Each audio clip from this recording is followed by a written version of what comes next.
Здравствуйте, с вами Анастасия на канале Еда на любой вкус. Сегодня поделюсь с вами рецептом казахских бауырсаков.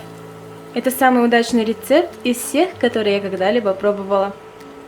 А их у меня на канале немало, можете перейти по ссылке внизу и посмотреть. Но эти бауырсаки буквально тают во рту, очень вкусные. Кстати, всех поздравляю с весенним праздником Наурыз. Мира и добра вашему дому! Дрожжи использую в данном рецепте быстродействующие. Понадобится 7 граммов.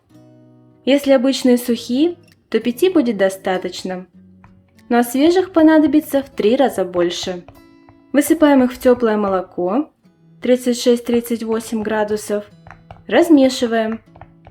Молоко использую топленое. Оно гораздо жирнее и придает особый вкус.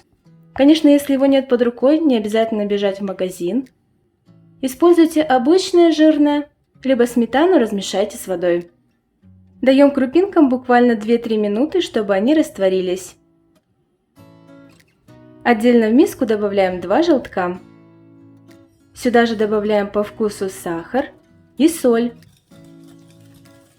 Тщательно смешиваем минуты 2. Если на канале вы впервые, то не забудьте подписаться.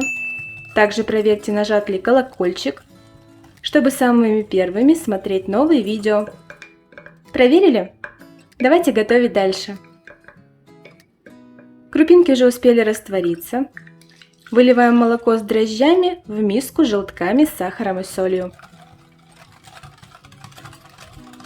Теперь можно добавлять муку.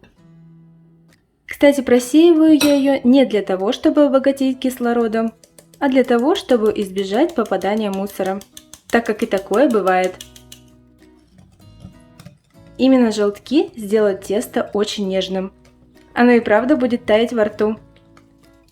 И никогда не станет таким же, как если бы мы добавляли в тесто целое яйцо. Ведь белок делает тесто после остывания более плотным. На данном этапе тесто получается не жидким, но еще не вошла вся мука. Всего я отмеряла 300 граммов. Добавляем кусочек сливочного мягкого масла в самом конце. И минуты 5-7 вымешиваем тесто руками. Кстати, ингредиенты в стаканах и ложках можете найти под видео. А точные граммы, как всегда, в конце на экране. Ставьте нравится или не нравится. Таким образом я вижу, какие видео вам более интересны. Тесто тем временем у нас совсем уже не прилипает к рукам. Накрываем его, оставляем при комнатной температуре на 40-60 минут. Может понадобиться чуть больше времени, если в комнате слишком прохладно. Это еще не все. Тесто успело подрасти. Выкладываем его на стол и не отминаем ни в коем случае. Слегка совсем присыпаем мукой. И теперь руками, слегка придавливая, растягиваем толщину 5-7 мм. В конце поправляем скалкой и вырезаем кружки. С помощью рюмочки или небольшого стакана. Стаканчик периодически окунаем в муку. Так тесто к нему не прилипает. Кстати, благодаря тому, что тесто мы не обминали, оно не стягивается. Вырезанный кружок остается таким же. Все обрезки собираем. Минут через 10 их можно будет снова раскатывать. Кружкам теста даем отдохнуть, оставляя их на 5-7 минут, обязательно накрывая пленкой или влажным полотенцем. Масло должно разогреться, конечно, не до дыма.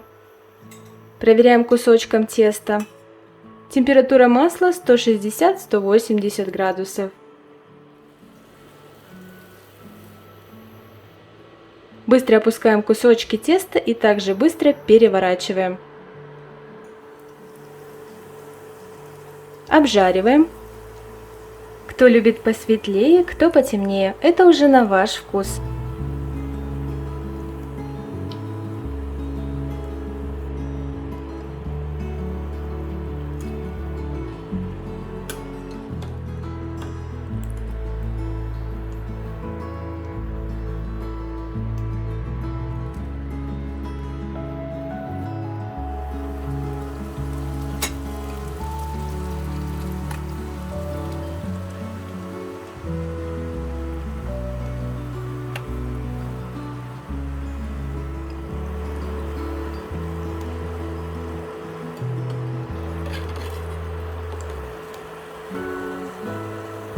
Вы только посмотрите, какие шарики воздушные у нас получились.